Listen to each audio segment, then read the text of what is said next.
trust me, I didn't own a tripod. I didn't own a ring light. I didn't even own a selfie stick. All I did own was just my iPhone 6s. So people do not understand my type of content. But I've also grown to understand, like, I mean, if you don't, the rest of the world do love it. And that's why I've got myself into UGC.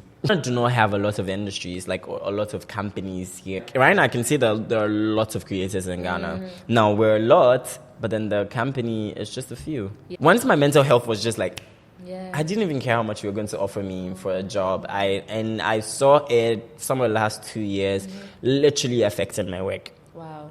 Oh, yeah, and if you're coming up, know the reason why you're going into the space. Don't think because there's money, there's a lot of perks to it. It's draining. Like, when it comes to mental health, you will go through it. People wanting to become YouTubers, right? The minute you want to become a YouTuber, because you've watched other YouTubers, you start talking like, hi, guys!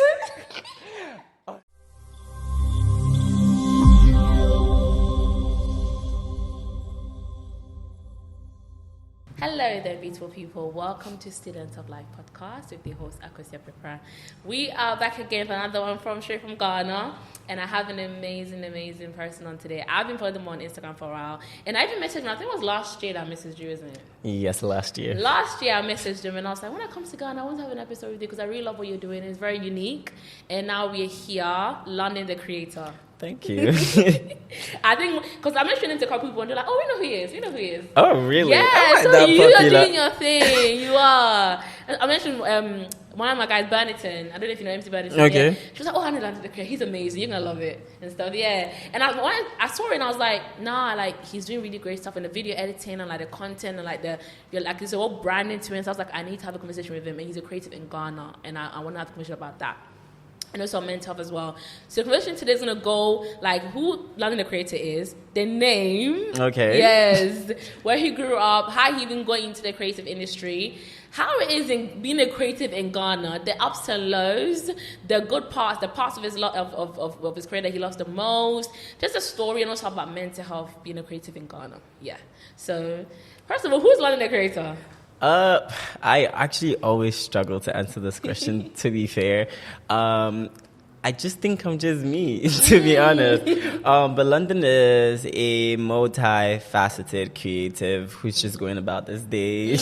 I'm just going with the flow. But yeah, I am a filmmaker, content creator, and a creative director. Basically that, yes. Yeah, it's brilliant. Yeah. So how did you get London the Creator? Like, how did you get a name?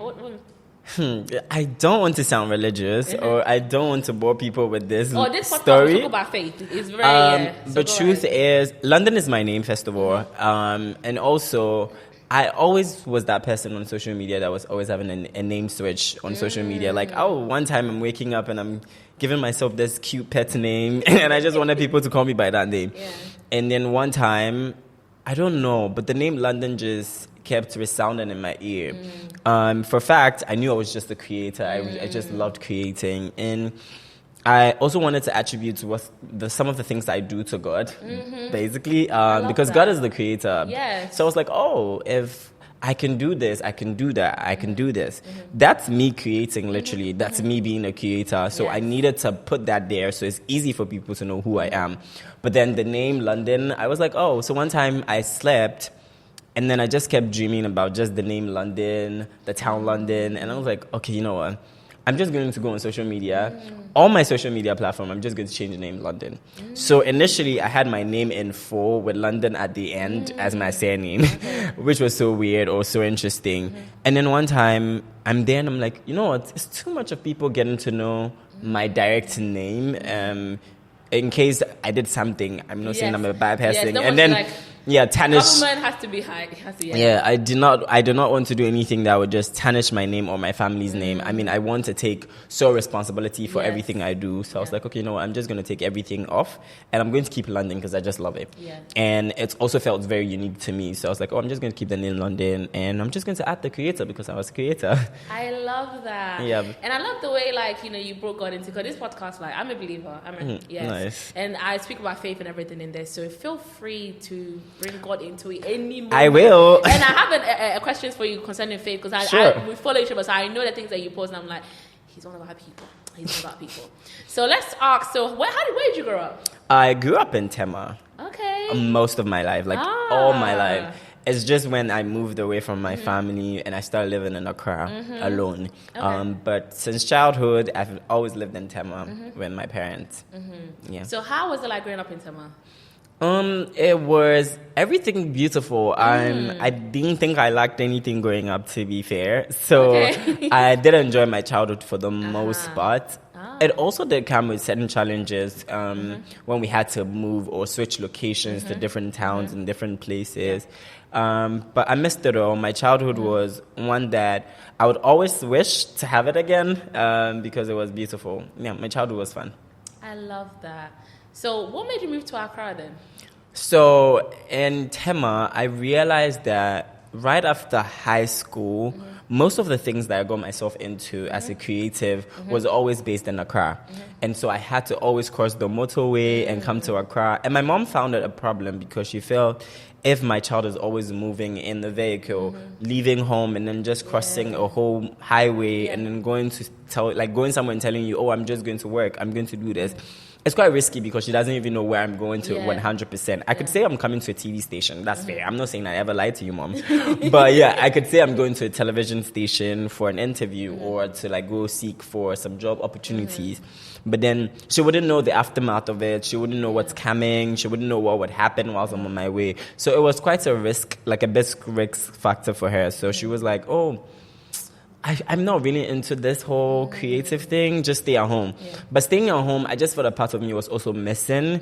So the other way for me to just end everything was, you know what, let me just relocate. Because I could find a job there. Yeah. And in Tema, there was barely no actual radio station that I could think of. There was no television station I could think of. Maybe if there was, I do not know. But then as at that time, I didn't know any TV or radio station that I could just walk into and say, hey, this is me. I can do this.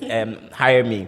And so I was like, oh, you know what? Let me just stay in Accra. Started staying with friends. And one time I'm like, you know what? I just need my own space to do my own things. And that's how I ended up being in Accra. Oh, that's brilliant. So you still love radio stuff. So how did you get into the filmmaking, video editing, content creation? Because it seems like you have a background within radio and TV. So interestingly, I didn't school for it. So my life, I would say, is just a miracle. And I would just say it. I would just say I harnessed or have everything from my dad, because my dad has always been a media person or has always been a creative person. But growing up, so weird, I never wanted to do anything creative. Maybe because I had my mom just spill in my ear that no, creative space do not pay, it's a toxic energy space, you do not need to find yourself there. So growing up, I never wanted to do anything creative.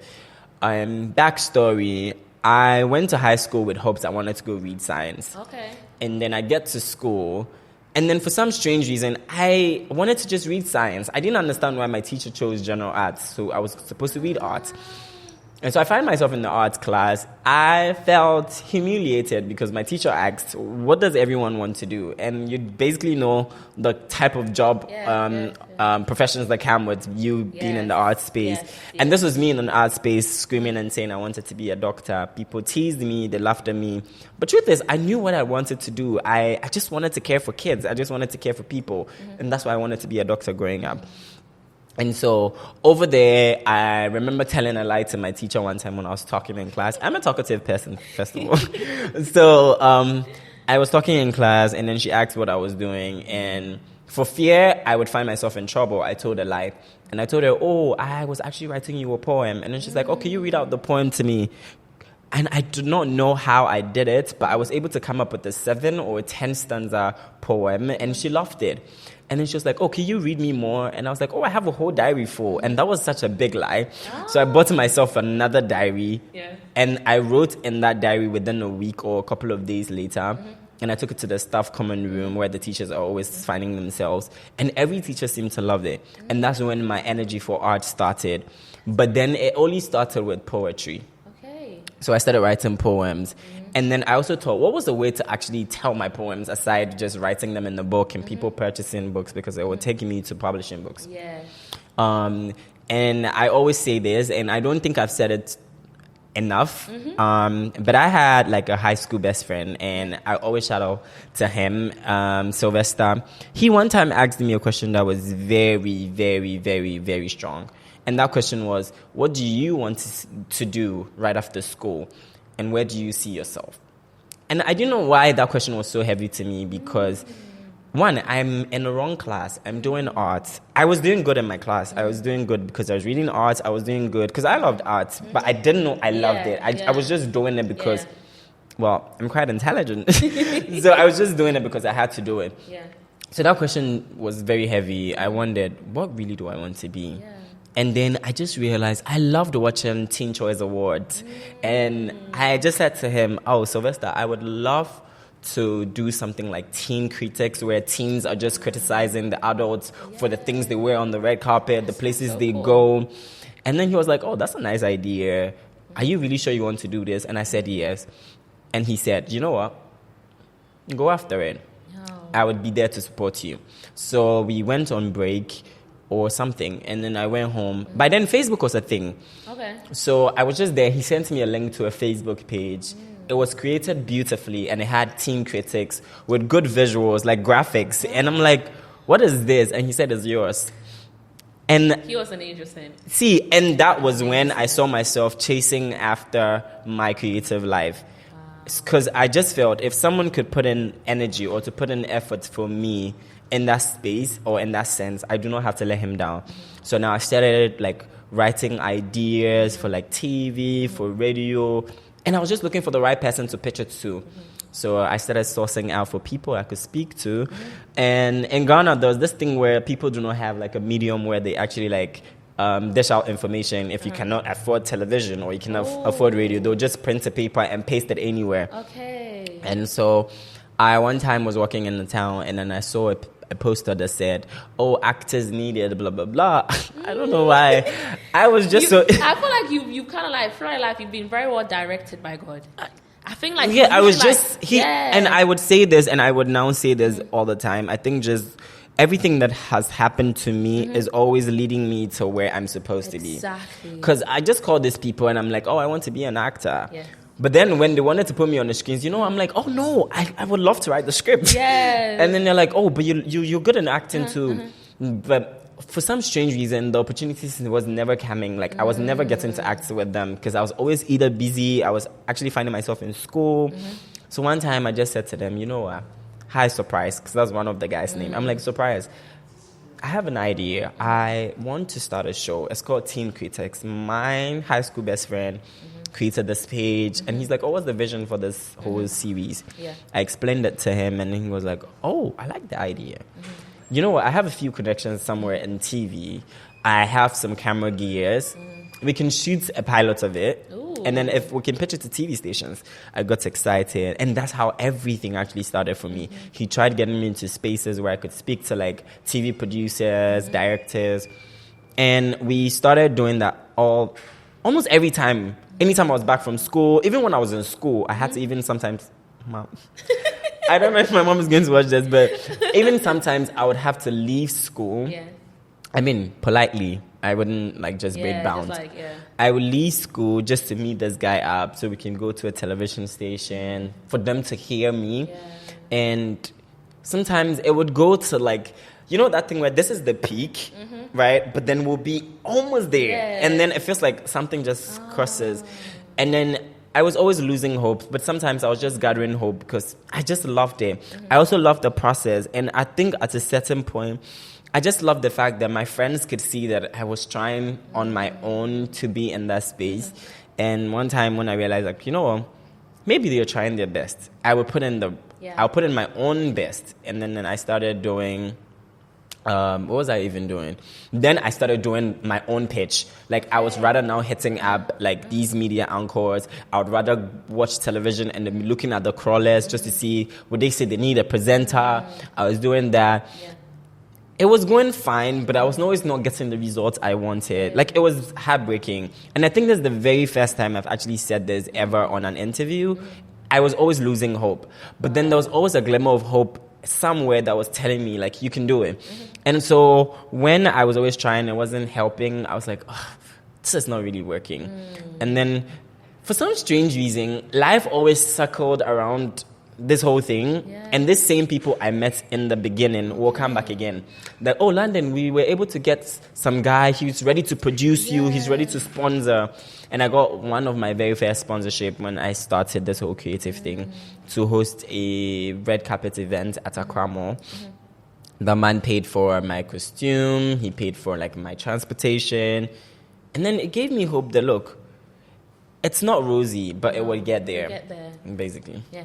I feel like God has really directed you upon every single step of the way. Because even the people that you met, the situation you ended up in, everything is like, it's very intentional. I think he's been very intentional about what he wants to do with you. Yeah, and I think I right now would say that I have grown to understand that in life you do not meet anyone for just any reason. No. I remember arguing with one of my friends, Stella, and saying, "Child, I don't think you meet anybody for any reason. You just meet them." But now I have come to understand that you actually meet everyone for a purpose. Yeah, even if it's bad, something will come out of it. Because a lesson will come out. Something. Good, exactly. Sometimes you meet people in your life and you're like, oh my God, they were the worst people in your life. But when you sit down and you think about it, these people actually taught you so much in life that you could never have gotten. Exactly. And then from there, you're like, I went through this with this person. This is what I went wrong. This is why I was loose. Now, when I move forward in life, I know where to tighten up more. I know what to do and how to speak, everything. So again, like I said, everything. I mean, God is so intentional about us. And sometimes we feel like, no, we're just roaming through. It's out in our heads and we can just think about what we want to do and just go about it. But God is so intentional. If you allow him to like do what he wants to do with you, like what he's done with you, like he will literally guide you along the way. And then, like you said, it goes to a point you almost lost hope. Your faith was at the bottom. And what did he do? He turned it around. See, and I would also say this, every single time, I don't know if it's I don't know how God does it for me, but every single time I always want to be in a certain space. What happened? Once I just say I want to be there, I don't know how it happens. I'm actually going there. It's favor and grace. I have that same thing as well. It's like if I imagine something and I have it in my head, I might even have a plan where it's gonna happen. Yeah. And I always call it is favor and grace. That's what favor and grace does. Like things happen that sometimes you don't even.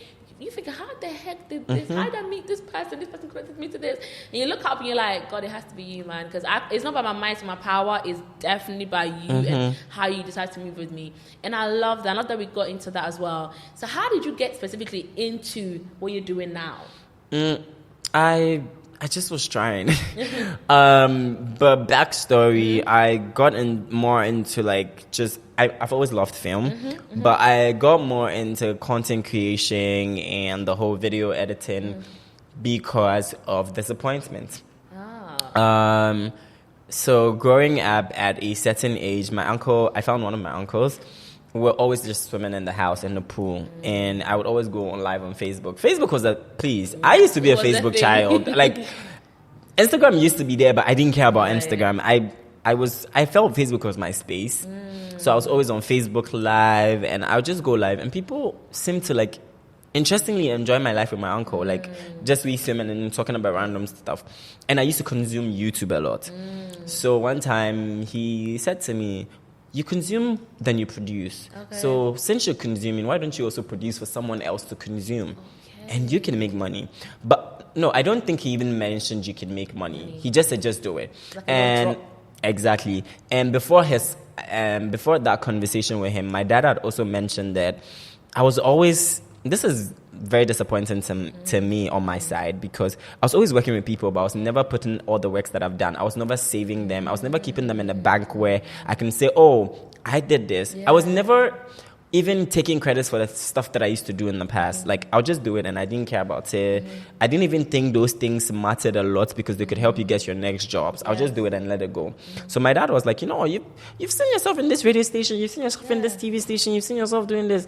Why don't you create a space where whatever you do, you just put them there? Think YouTube. So I was like, okay, my uncle also have said that. Yeah. So I need to start a YouTube channel. Now, this is where the disappointment came in. I did not know how to video edit. Okay. I knew one little kid that just loved my content. And he also loved video editing. But it didn't start with him. It actually started with one of my friends who was into graphics. And I've always said it to him that, look, it's no shade, but I'll always go anywhere and I'll say it. after I told him my uncle's vision for me to start YouTube and my love for starting it, I told him the honest truth is I can talk on the camera, like I can talk in front of the camera, or I can talk in front of my phone. But the only challenge is I cannot edit a video. So do you know what we can do, Majid? Edit the video for me. I'll shoot. Just edit. And then he's like, oh, sure. When you do it, I'll do it for you. I was so excited because I just couldn't wait for I know where the story is going. Now, trust me, I didn't own a tripod. I didn't own a ring light. I didn't even own a selfie stick. All I did own was just my iPhone 6s. And then I had the iPhone chargers that had the 3 pins. That was my tripod. And I would mount it on a very high table. I would go for the room lamp, and that would be my light. Nice. And I would film at various angles that I felt was pleasing to me. Got done, gathered my footage, called him. Majid, when can I meet you so you can edit the video for me? Oh, sure, tomorrow. The next day. Okay, send it to me through this way. Sent it, met him. He never edited it for me. I chased after him several times. He still was never doing it. And then one time, these was his very words. Do you think I'm sitting down and I'm doing nothing in London? I'm like, oh, Majid, I'm sorry. I just want you to edit this. You told me you're going to edit it. Boy, I'm tired. I don't have time. I have other things to do. When I get the time, I'll do it for you. And I lose interest easily, so I didn't even want what he said to get to me to trash the footage. I just wanted to see something.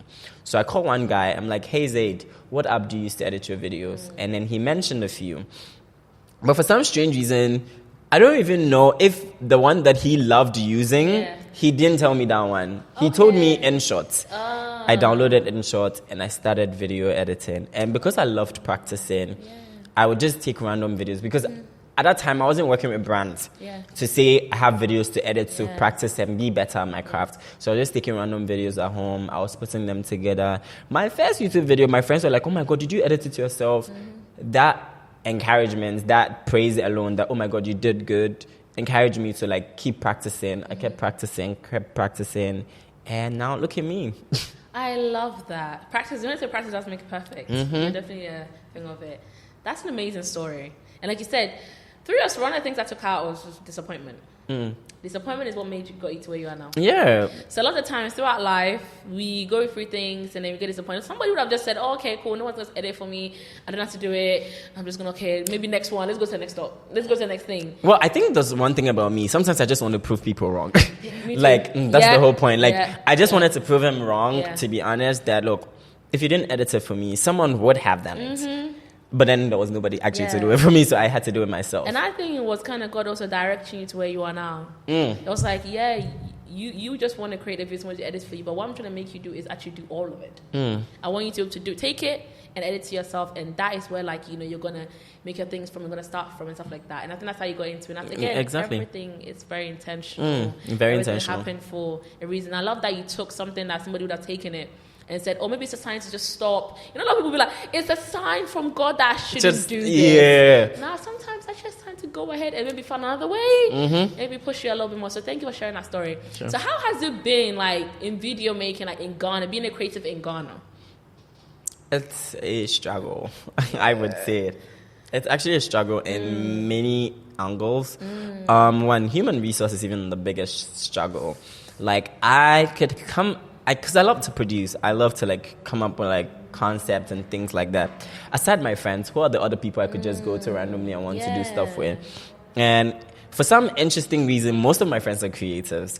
But the challenge is, because we're also, like, we're all creators, we find ourselves so busy. So now I need to, like, outsource for other human resources. People don't believe in collaborations here in Ghana. So even when I have an idea and I want to collaborate with you, the very basic conversation is, how much are you paying me? And sometimes, yes, I get it. You need to be paid for what you're worth, because I believe that every creative should be paid what they're worth. But I don't know if you believe in my dream or you believe in my vision. We can grow together. It doesn't work like that in Ghana. Okay. Another thing is spaces. We want to shoot. Right now we're in Jumbo Space. If I wanted to shoot somewhere at Legon Botanical Gardens, and I've said it so many times, I don't hate them, guys. But if I wanted to shoot in Legon Botanical Gardens, I was going to pay for me as an individual entering. I was going to pay for my gear entering. If I was trying to do a mini picnic, I was going to pay for that picnic as well. No. So all this added together is some money. I mean, it might be something. It might be tiny money for someone, but trust me, maybe you're richer than I am. Especially when you're creative as well, every penny counts. Exactly. And most importantly, when you know that even that content you're doing is not bringing you money instantly, it actually hurts so bad. Yeah. So that's also another challenge. And for me personally, let me speak for me. This is like general.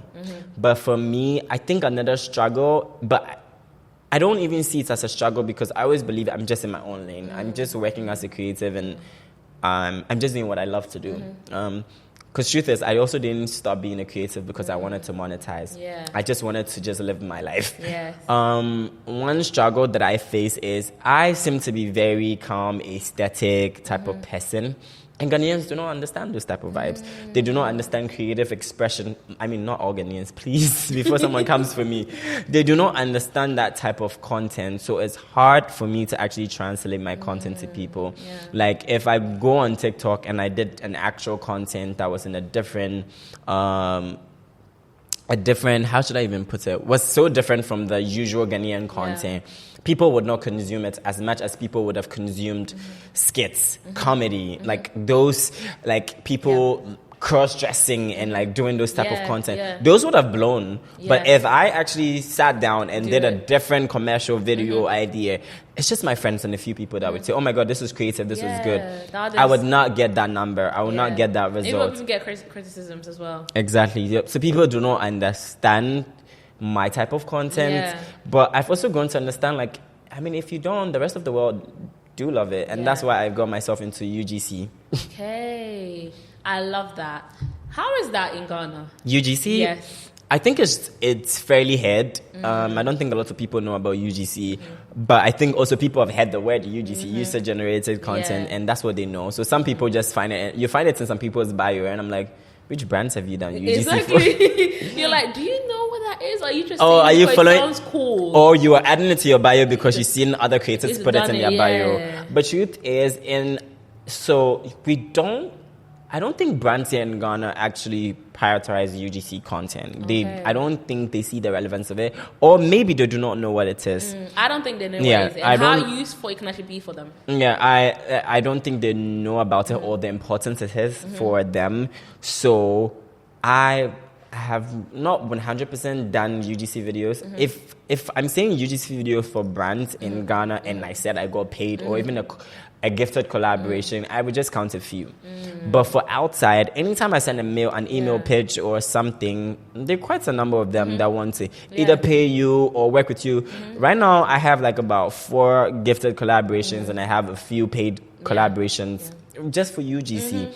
And these are brands who are not in Ghana because they understand it. Exactly. So it's not really. I definitely feel like a creative space in Ghana because I've actually been studying for a long time. Because I have an arts background. I studied fashion in college. Oh, nice. I'm a creative. Apart from podcasting, like. Sometimes I'm surprised that I do this because talking wasn't my thing. But then I look at it and I'm like, but you've always been a creative, so what did you kind of expect? I think it was just the talking part that is kind of makes it surprised that I didn't expect to be doing something like because I was been behind the scenes. So from secondary school, I was the art girl. Like that's my thing, drawing, any kind of art medium, like abstract arts. Like I just loved it. Yeah. Went to college, did that as well, and along with fashion media and productions. Oh, nice. Sewing, I love. I don't do it right now, but if you give me a sewing machine, I will surprise you. Okay. I love it. I went to college, did an atelier. So that's that's like detail because I'm a very detailed person. So I wanted to really learn about like how to like you can make clothes, but making clothes. There's making clothes and making clothes. Like when I go shopping, a lot of times like my boyfriend or like people around, they'll be like, "You're too picky. It's a nice dress. Just take." I'm like, it's not that the dress is not nice or the color is not nice. It's that the little details like the hand here doesn't connect 100%. The pattern is not exactly on the line. Like the hem is not hemming. And you're like, what is a hem? And I'm like, oh yeah, I forgot you guys didn't do that. So those kind of things. After then, I did fashion media promotion, communication, production, graphic design, photography. I don't know, but it's a thing with creators. Like creators are always doing like so many things. We're so multifaceted. But then it gets scary sometimes because sometimes you feel lost. Yes, you're like, yes. what am I so really doing? Yeah, what am I really doing? What do I really want to major in? And sometimes you just get to a place where you're just facing this whole imposter syndrome. Yes. It's draining. And making money, like even outside of Ghana, right? Making money as a creative, right?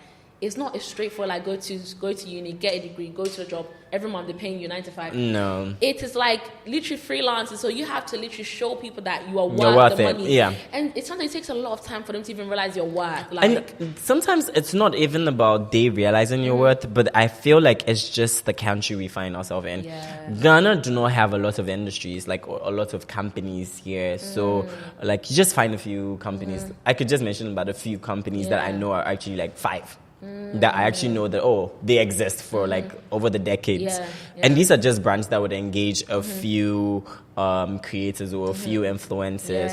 Aside them, we do not have any other brands. Yes, and even the influencer market is very new here. Yeah, and then we seem to be a lot of like right now. I can see that there are lots of creators in Ghana. Now we're a lot. But then the company is just a few. Yes. So and they're only using a few as well. That's when the usually comes in. Like a lot of the brands in Ghana, they like celebrities, they like actors and actresses. Because that's what that is what they know. And they also do not know that when it comes to UGC. The UGC creators are taking the bedding off they hiring for production work and also giving them authentic audiences because if I was to put because there's a vast difference between you being a UGC creator and you being an influencer. Being an influencer feels it has to be well polished, it has to be very creative. Branding and marketing surrounding but then with UGC it's just authentic, it's just natural, you're just flowing. And sometimes even some UGC videos are being repurposed by brands outside for their pages. So I think we'll get there. We'll get there. It's even just not just Ghana, even Africa in general. We have a lot of things. We're all gonna get there. Like I said, I definitely like even being here. There's so much more creators now because I came to Ghana in 2019, right? And I went to Jamestown. I learned a lot then. I also connected with some creators there. And I come back now, and I'm like, it's a big difference. I'm like really, really proud. I feel like we're definitely getting there. Yeah, and the influencer market is growing. The UGC is growing. The companies are getting there. We have jumbo spaces. God willing, by next 2 years, we'll have like 3 or 4 other more in different parts. Kumasi, Sinyane, Takrade. Everything doesn't have to be in Accra, by the way, guys. Everything doesn't have to be in Accra. And that's also another struggle because you have other creators that live in other regions. Kumasi, Sinyane, Takrade, Cape Coast, Tema. Like everything I feel like that's one of the problems in Accra. That's why there's a lot of traffic.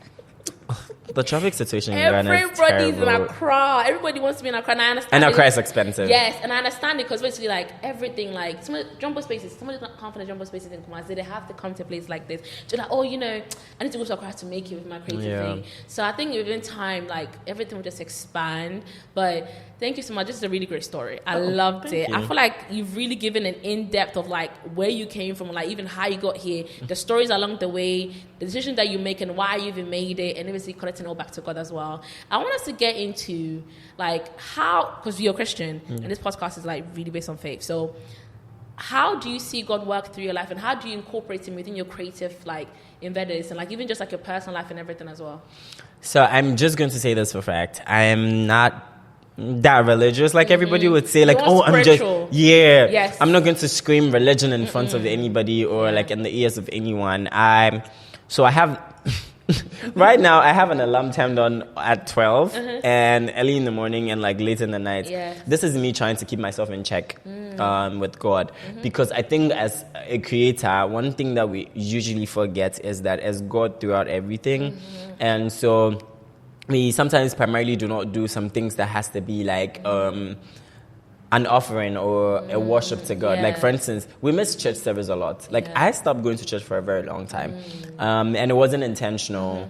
But at some point, when I even had the chance to go to church, I didn't still want to go to church because if someone could ask me when are you free, I'm looking at Sunday.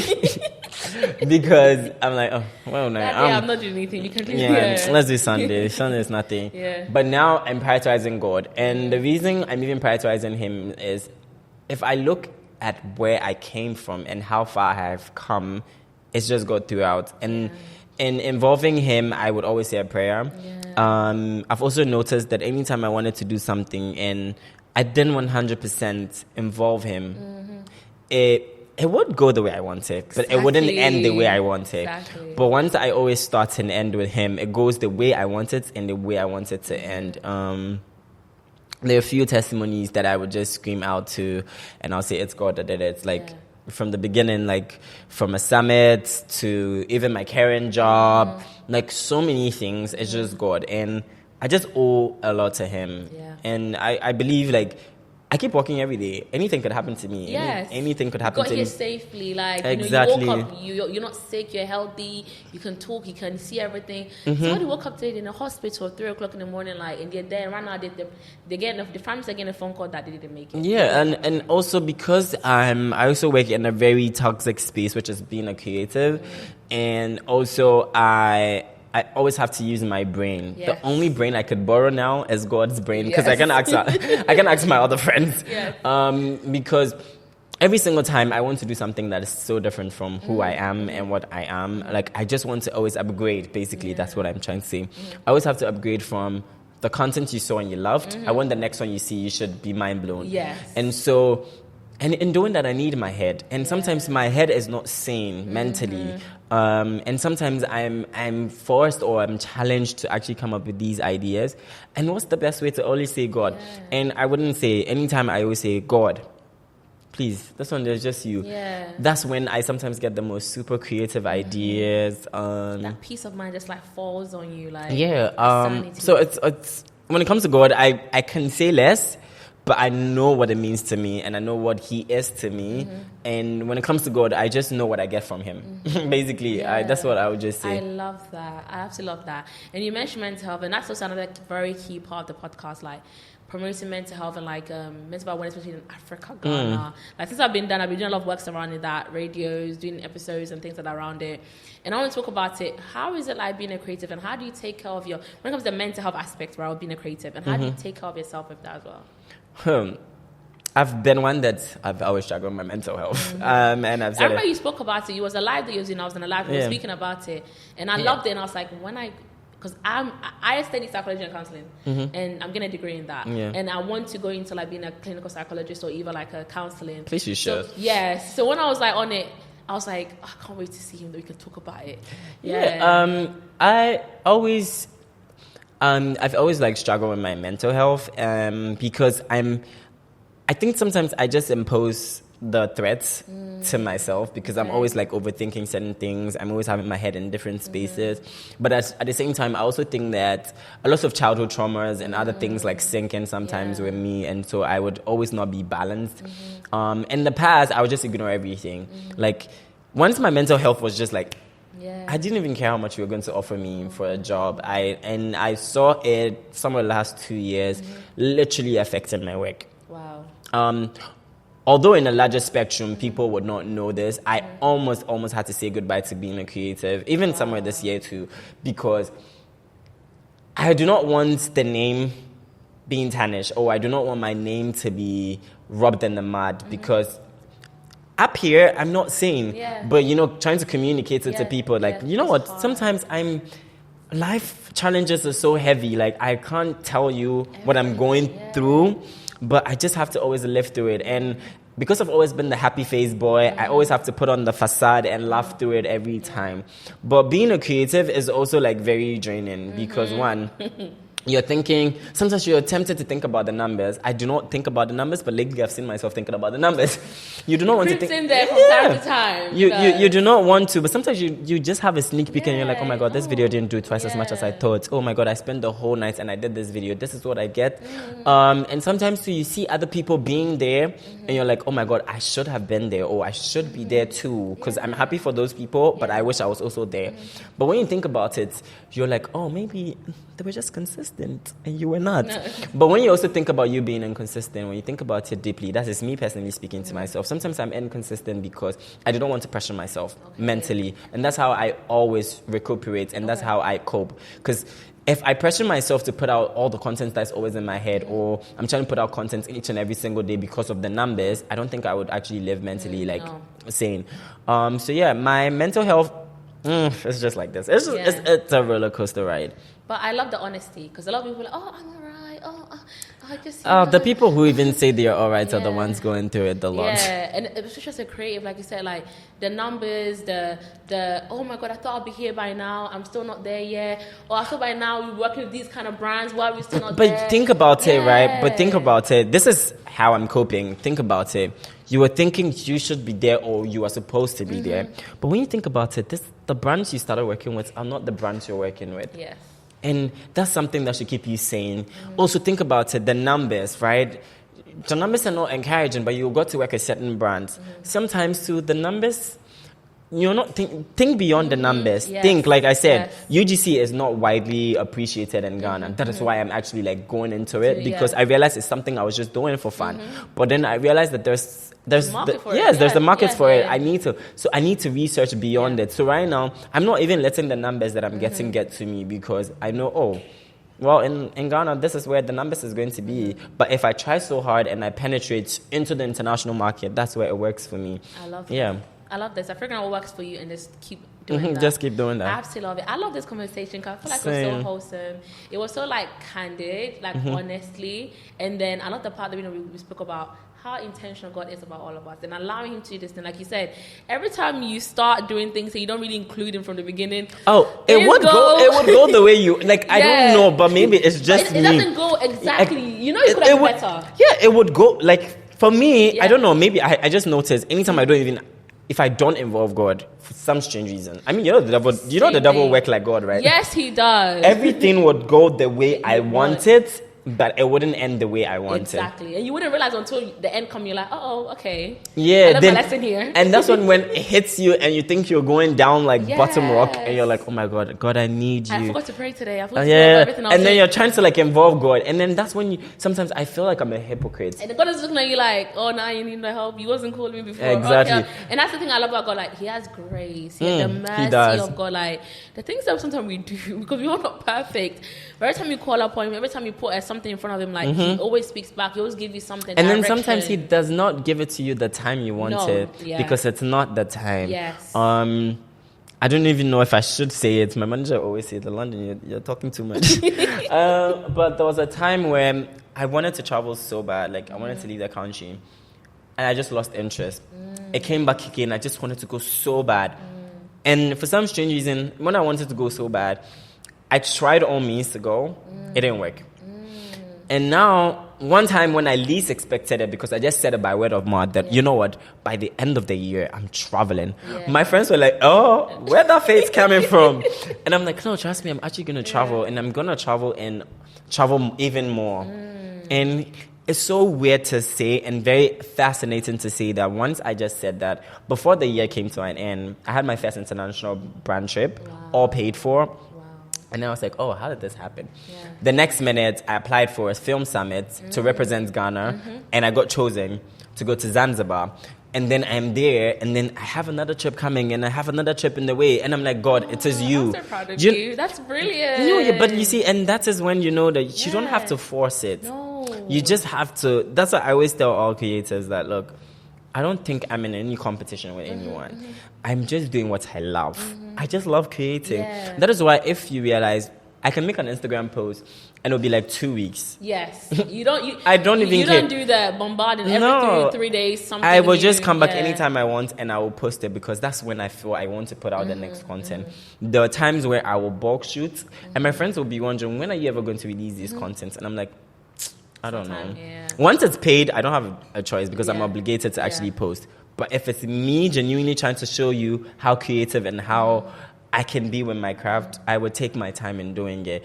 And when I take my time, I think that's when I bring on my very best.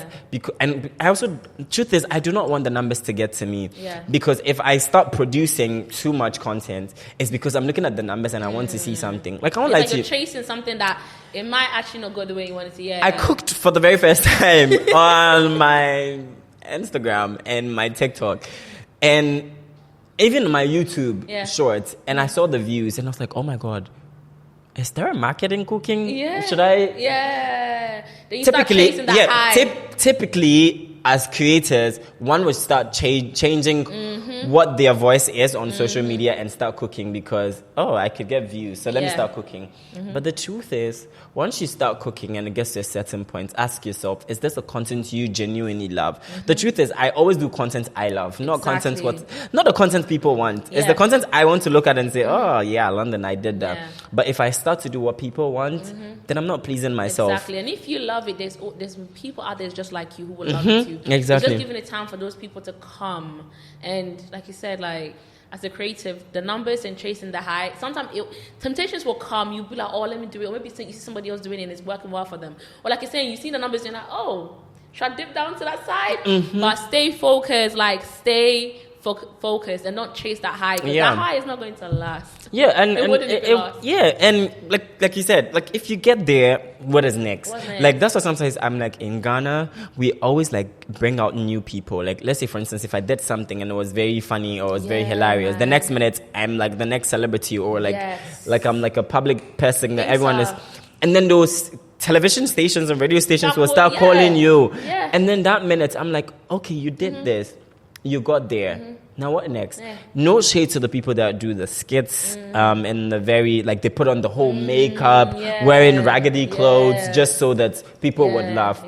Good. You're keeping us sane and we love it. Yes. But isn't there something more you can do beyond that? Is that all there is to you even? Exactly. You have so many other parts of you. And these are people I always see and I'm like, it feels like you're typically following the numbers because at the end of the day, you're doing it because you keep getting the same likes, the same shares, the same type of comments, or maybe sometimes even more. But at the end of the day, you're not giving people other sides to you. That's what I said. And as much as my cooking video did well, cooking is not my thing. I would do it for pleasure when I want to and I'll post it. But now, what I enjoy doing is doing the film. What I enjoy doing is creating these content that feel very commercial for brands, thinking of branding and everything. That's what I want to do. That's what I get joy in doing. Once in a while, I would throw in the cooking, but if I can't, because if I'm supposed to follow the cooking, I should have blown because I got like 5,000 plus views or so after cooking. That should have given me more energy to cook, but no, I'm not doing that. I love that. And I think it's very important. Like when you know yourself, you know what I need to do, what I don't need to do. Because a lot of people don't know themselves. Even when we're creatives, a lot of people don't know who they are. They think they do, or they make it look like they do. But when you get to, you're like, nah, you really don't know who you are. You're just dipping your foot in everything. No, but that's when you also realize that, like, I've said this so many times, I do not want to be popular. I want to be iconic. My friends always know me for this line. My friends will always remember this line. I say this line to every single person. I do not want to be popular. I want to be iconic. And that has been my phrase all the time, or my quote all the time. And in bare explanation, I do not want to be popular is that popularity goes down. Being iconic, you can, and you can never, you're like legendary. Like nobody can go without mentioning your name. And so, when you start chasing the numbers, you start chasing the crowd, you start doing everything, trying to like please the people. Now, you don't seem to find your voice because now there is no uniqueness to you. Like, for instance, if London, what I'm doing currently, if I'm supposed to switch and start cooking, I become like other creators. Technically, I could be boxed in the food space. Okay, that's a niche. Fine. After being boxed in the niche, like in the cooking space, that's a niche. What is that touch? What's that thing that makes me different? And that's what other creators are forgetting. I'm not saying don't do what you want to do. See, you don't have to niche down. First of all, you can niche wide. Try all niches. Do travel. Do talk. Do podcast. Do entertainment. Do lifestyle. Put all of them together. Let it be on your page. Let it look clumsy. Just keep doing them. Doing it. One time you realize that you've been able to amass for yourself tiny little markets for all these spaces. In a way, it will work for you. But along the lines you're doing this, you will find your strength, you'll find your weakness, you'll find your voice. And being a creative, personally, and I'll say it, I've done so many things, right? And I've realized in all of these things, I realized what my strength was and what my weakness was. And I also realized that everybody's a content creator. Everybody is trying to be an influencer. So what makes you different? And then I realized that what makes me different is my storytelling ability. And it's the fact that I think about my content before I put it out there. Because if I was not thinking about my content, if I wasn't thinking storyline, I'll just do any video and put it out there because it's gonna trend. Yeah, because Akosia did cooking video last time. Because Yes. that's what happens to the people who chase the numbers. Yes. If you did a cooking video, right, Yeah. or maybe you made mashed potatoes and then it got you like 1 million views. If I should chance on it because I'm one following the numbers, that number will entice me. The next minute, because I'm also now venturing into cooking, I'll do mashed potatoes. Yeah. The next minute, I'm going there, but then I can be now compared to Akosia because we both did literally the same thing, the same angling. Yeah. But when you find your voice, you probably would be cooking, but you wouldn't be cooking from a kitchen. Exactly. You'll be cooking, but cooking on a tour, like cooking tour, or you'll be doing like You have your own shebang, like your own. exactly. Little sauce, sprinkle It's the over same it. things. Like I'm cook like you made it you, like it's your thing, like every time someone, I'm not saying this to flex, but anytime someone just mentioned my name, London, you're like, oh my god, like he has something, like you are so unique. It's the same thing I want other creators to also find. Like when you find your voice, Akosia cooks. Oh, she don't know her. Oh, Akosia's that influencer, that content creator. Oh, she cooks. Oh, and it's the way she cooks. There's the way she does her video. She doesn't just walk into the kitchen and cooks.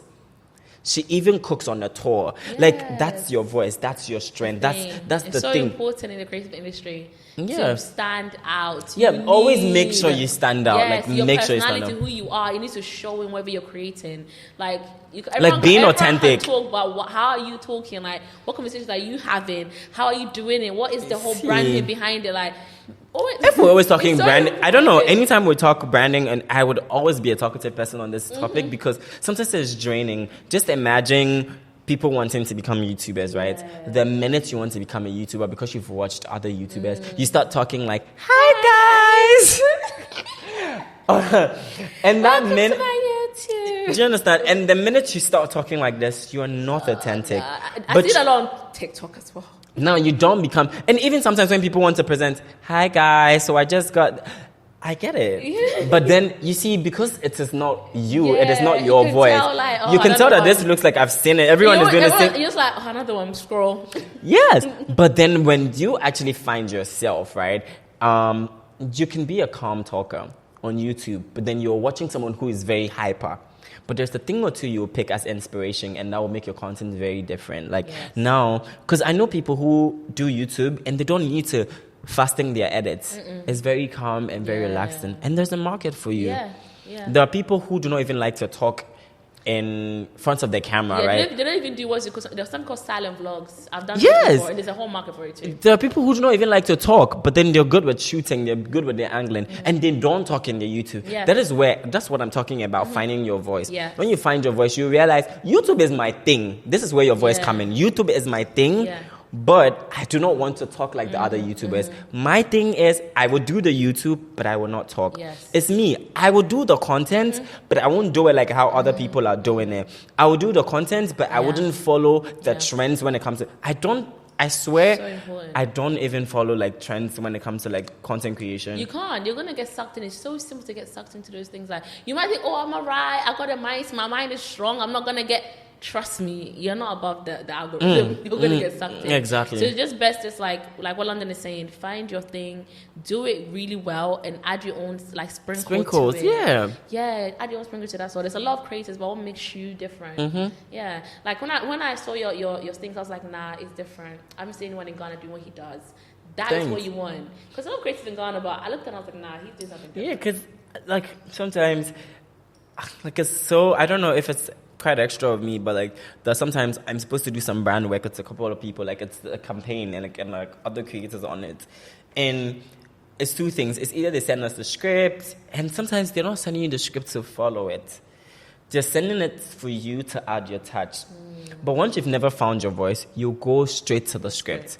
But once you find your voice, I know because I love storytelling, I will look at the script and understand and soak the script as mine.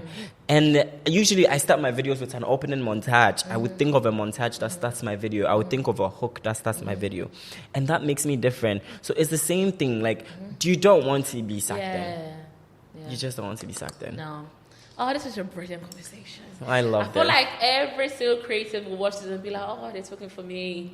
They're talking about me. Or I can relate to this. Or like, you look at it like, I can learn something here. Especially for people who are coming up as well. Like, and if you're coming up, know the reason why you're going into the space. Yes. Don't think because there's money. There's a lot of perks to it.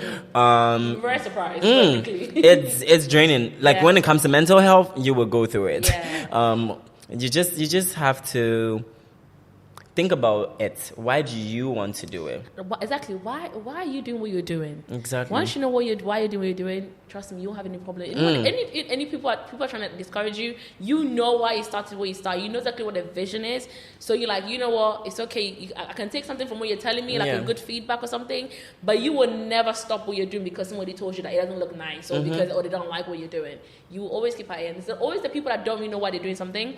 They're doing it because their friends told them, or just do it, it's going to bring you money, or they saw that their cousin is doing it, so they're going to do it too. Any little something that comes out, you're going to be like, oh, okay, this is not what I thought. Bye. Yeah, and learn beyond the job. I think that's the thing. Like, just learn beyond the job. Everybody can be a model.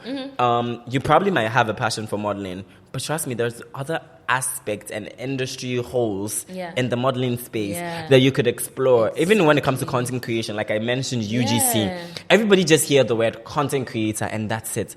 But there are people who are content creators, but they do not create content. They are content strategists. Yes. There are people who are content creators, but they are not a content creator influencer. It's so much to it. They are content creator, like they are UGC creators. There are other people who are just good at just content editing. They don't create the content, but they know how to create it, but they can't be in front of the camera. Some people do the photography as well. Like some people do their phones. Exactly. Like, so think about it. It's a space. Look at it all and ask yourself, what do I think I have great love and passion for? I love video editing. I love shooting videos, but I would like to say it even on camera. I love the directing aspect. Because shooting is beautiful. I would love shooting it because I have my own touch to how I like my angles. But the fact that I have to come and sit down and edit sometimes drains me. Exactly. So you need to know your strengths. Definitely. Oh, it's a brilliant conversation. Thank you so much for coming. Thank you so much for hosting. I love it when I envision things in my head. Like I planned this for like more than 6 months. I and know. It comes to life. And I just kept praying that God, I know I told him last year and it's been like a month, but I hope that, he remembers our conversation and that just put in his heart that he's still, open to it. And I'm just very glad we're here today. We're doing this. Before you go, I want to that's your camera. Okay. Anything you want to say, any advice, anything you want to plug in, social medias, plug it in there. Okay. Yeah. First, let me start my social media. Yeah. I'm going to start with my social media. On Instagram at _ London the Creator. That's where you can find me. On TikTok is London the Creator. Like everywhere is actually London the Creator. Yeah, basically that's where you find me. You can hit me up, ask me questions, let's talk. But one thing I would say is the creator space is broad. There's a lot to just being a content creator. There's a lot to just being a filmmaker. And I wouldn't say this to discourage you, but I'll say this to encourage you. Do a lot of research on the space you're going into. It might shock you to know that the thing that you thought was your strength, the thing that you thought was what you're looking for or was the space you want to be in, there's something beyond that space. Like, for instance, you're probably thinking, I want to be in front of the camera. But when you dig deep, you research better, you practice before you even put out the craft, you realize that, you know what? I don't like being in front of the camera. I actually like to be behind the camera and direct something. That's all I can say. Thank you. That was brilliant. A brilliant A1 advice right there. And the podcast is all about educating people, telling people stories, one story at a time, educating people, encouraging them, inspiring them. And I hope that, it's not even I hope, I know you definitely, that means if you didn't get anything from this, means you basically wasn't listening. Exactly. So I know that you definitely got one, even if it's just one thing that will inspire you or educate you or encourage you from this. And I'm super, super grateful for staying all the way to the end with us. We are both talkatives. We are both, like, I realize I love somebody who likes to explain things, and I love that because I love context. Oh my God. I love depth. Like, I'm that person. So if you ask me a question, I want to give you the context, the depth. So then when you're coming back at me, you know exactly what to say. And I love that you gave us like proper, raw, authentic context was in there, like experience, stories, and it was absolutely amazing speaking to you. Oh, thank you. Thank you so much for your time. Thank you so much. And you guys, you see us in the next episode. Bye. Bye.